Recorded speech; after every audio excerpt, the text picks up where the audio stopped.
a informação que se tem é de que tem lá a 50, 60 metros de profundidade o enriquecimento de urânio e que o Israel não tem uma bomba capaz de atingir essa instalação. Só os Estados Unidos, que tem uma bomba que aliás nunca foi usada numa guerra real, só foi utilizada em exercício militar, que é capaz de perfurar, se não me engano, 60 metros antes de explodir.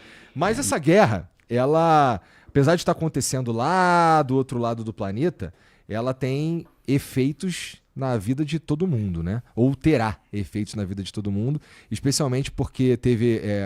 eu ouvi na rádio hoje aí que o Trump tá decidindo ali se ele entra, se ele não entra nessa guerra, e ele entrando nessa guerra aí meio que...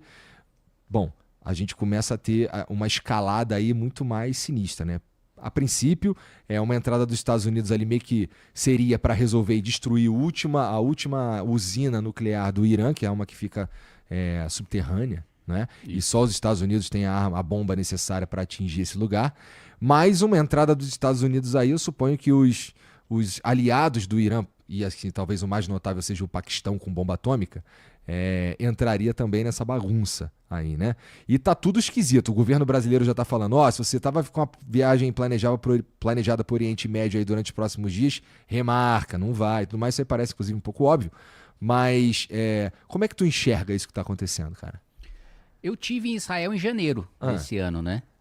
Justamente no momento da fase de negociação dos reféns, né? Da troca dos reféns ali da faixa de Gaza. E inclusive a gente viu, né? O pessoal voltando, né? E tive há 2 anos, né? Em Israel também. E essa viagem mais recente teve mais essa perspectiva da negociação e da guerra com o Hamas. Mas a anterior...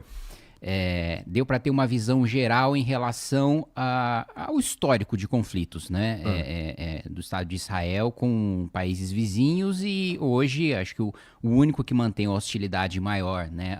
Que é de fato um país, né? E não, o Hamas não é um país, né? O Hezbollah não é um país, mas o único país que mantém essa hostilidade em relação ao Estado de Israel é o Irã, né? Porque o Irã mantém essa guerra com Israel lá por procuração, de certa forma, né? Que eles financiam esses grupos, não é isso? Isso, exato. Principalmente o Hezbollah, os rebeldes no Iêmen.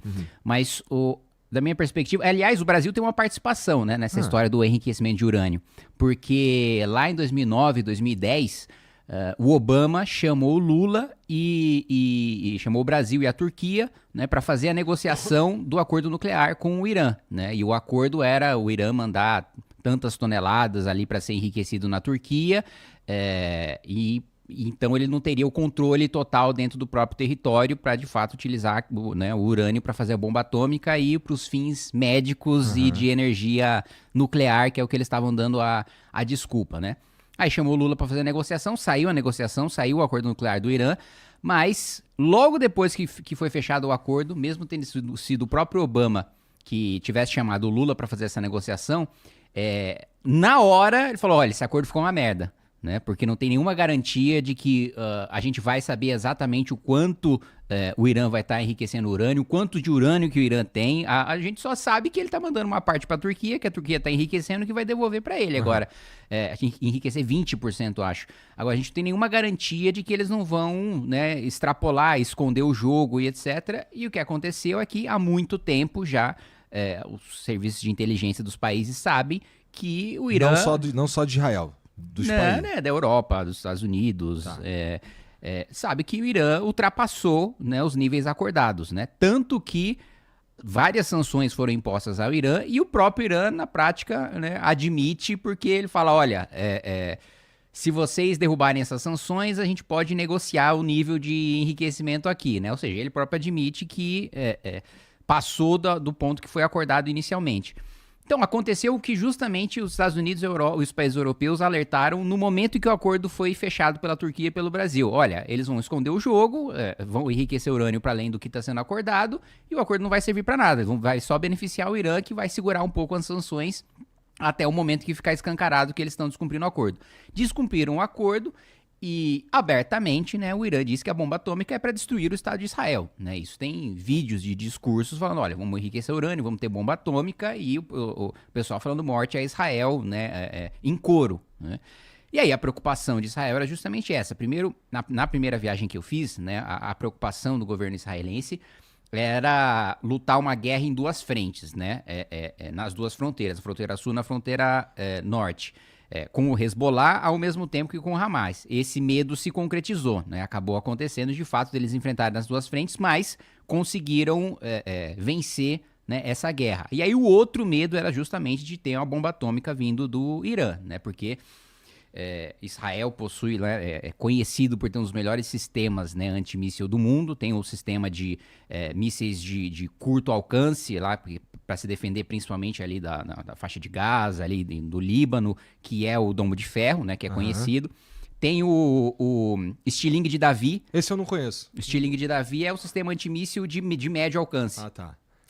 Pra mim era tudo Iron Dome. Não, o Iron Dome é só para mísseis de curto alcance, foguetes, né? Para se proteger mesmo ali na região. Aí tem o Stiling de Davi e tem o Arrow, que é o sistema de longo alcance, né?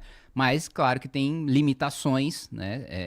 Em relação a mísseis de cruzeiro, que eles não têm toda essa capacidade de segurar tudo. Tanto que, né, Israel foi atingido até, salvo engano, hoje ou ontem, um hospital, que aí o Estado de Israel falou que, enfim, tinha ultrapassado de todos os limites ali o ataque do Irã. Mas, enfim, todo esse conflito começa agora porque Israel falou, olha, chegou num ponto em que eles estão prestes a ter a bomba atômica. E se eles tiverem a bomba atômica, eles vão lançar aqui. Né? E aí não tem sistema de antimíssil que a gente consiga garantir a segurança da existência do nosso Estado. E aí eles fizeram esse ataque. Teve a reunião do G7 agora, que inclusive o Lula passou várias vergonhas em sequência, não sei se você acompanhou. Me conta. A primeira vergonha foi o G7, né? São as 7 maiores economias do mundo. O Lula, o Brasil não está entre as 7 maiores economias do mundo, mas o Lula participou, falou, e a primeira coisa que ele falou é que o G7 não deveria existir. Então, velho, ele já é de um país que não faz parte do G7, ele foi lá falar, teve a oportunidade de falar, falou no sentido contrário do que os países europeus, do que os Estados Unidos, do que o Canadá se posicionaram, né, de falar, olha, o responsável pela tensão no Oriente Médio não é Israel, é o Irã. É o Irã que ultrapassou, que descumpriu o acordo, é o Irã que financia movimentos terroristas. O Estado de Israel, até acho que foi o primeiro-ministro da Alemanha que falou, na verdade, está fazendo um serviço sujo para proteger, inclusive, nós aqui da Europa. Porque o Irã é uma ameaça para a gente também. Mas não é verdade que Israel avança além do próprio território para colonizar lugares, especialmente no norte? Não, porque, vamos lá, o território, quando foi criado, né, foi recriado, né, o Estado de Israel ali na Convenção da ONU, que inclusive foi presidida por um brasileiro, lá Oswaldo Aranha, era um território menor do que o que Israel ocupa agora. Mas por que houve a expansão do Estado de Israel? Porque todos os países muçulmanos em volta, né, invadiram o Estado de Israel, declararam a guerra ao Estado de Israel, e Israel venceu, né? Venceu, e aí nessa vitória ele tomou parte ali de Jerusalém, que antes pela convenção da ONU lá era para ser um território internacional. Essa é aquela guerra do final dos anos 60? E aí eu acho que é a guerra dos 6 dias, salvo engano. Tá. Se eu não estiver falando besteira, acho que é a guerra dos 6 dias. Tá. E aí, o Estado, inclusive, por exemplo, o território de Gaza, né? Israel ocupou Gaza, né? Porque é um território do Egito, né? Ocupou Gaza e desocupou unilateralmente, sem fazer nenhum acordo, só como um sinal de boa-fé. Fala, olha, nós nunca quisemos Gaza, nós nunca quisemos esse território, e inclusive tiraram os judeus à força para não sobrar ninguém lá mesmo, e deixaram inclusive as instalações de agricultura, de energia, de infraestrutura, de saneamento básico, que depois a estrutura de saneamento básico de Gaza o Hamas usou para fazer míssil. Eu ouvi essa história. Então, eles desocuparam unilateralmente, o Egito não quis de volta, né, e o Hamas toma o poder ali na faixa de Gaza. Mas Israel não teve a intenção de expandir o seu território ou de dominar outros territórios. Ele foi atacado em 2 guerras, nessas 2 guerras reagiu.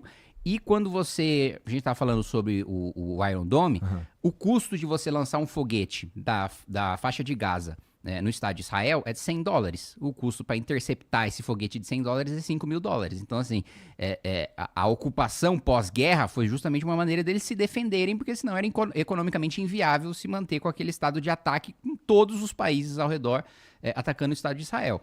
Então, e outro ponto, né? Israel não avançou sobre nenhum território iraniano. Né? Não existe a desculpa. A guerra ali, e por isso que é tão... é mais complexo do que outros conflitos. Porque, por exemplo, um conflito extremamente complexo é da Rússia contra a Ucrânia. Aham. Mas ali ainda existe é uma disputa, entre aspas, racional. Porque, ó, tem um território que eu quero.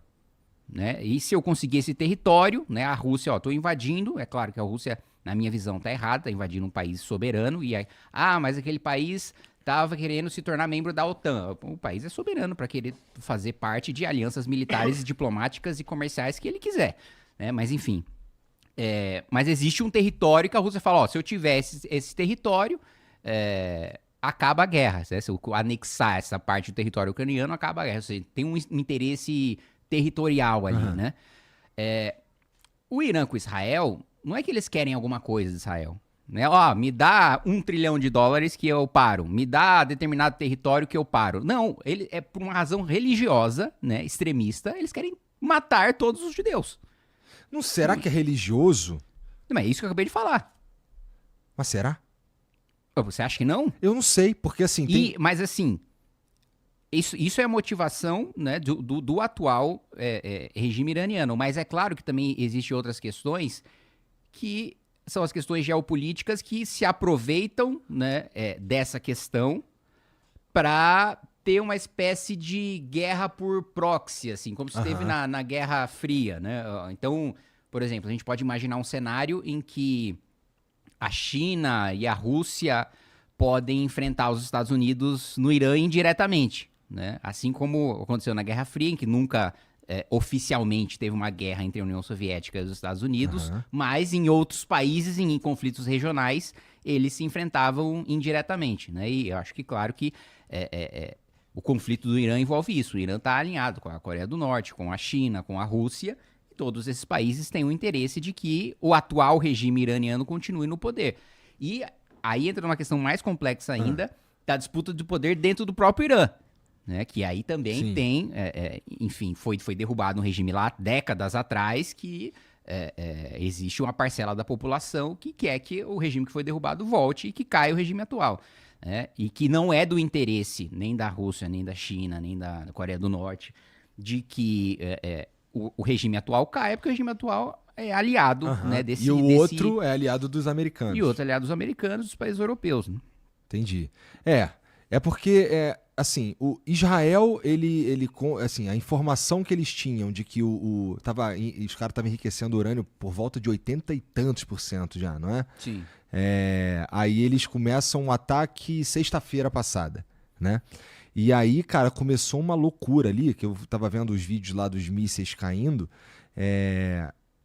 e é assustador, meu irmão. Assustador. Você falou que o Irã atacou um hospital em Israel, né? Israel, ao atacar o Irã, os principais alvos dele de Israel era o quê? Era as usinas nucleares? Eram alvos militares, né? Líderes militares e instalações militares do Irã, infraestrutura militar também, e os cientistas também que faziam parte do programa nuclear, e as estruturas também que estavam sendo utilizadas para enriquecer urânio. Mas como você bem disse, né, a informação que se tem, né, também posso estar enganado, mas é de que tem lá a 50, 60 metros de profundidade, né, o enriquecimento de urânio, e que Israel não tem uma bomba capaz de atingir essa instalação. Só os Estados Unidos, que tem uma bomba que aliás, nunca foi usada numa guerra real, só foi utilizada em exercício militar, que é capaz de perfurar, se não me engano, 60 metros antes de explodir. Né? E aí seria capaz de destruir essa instalação.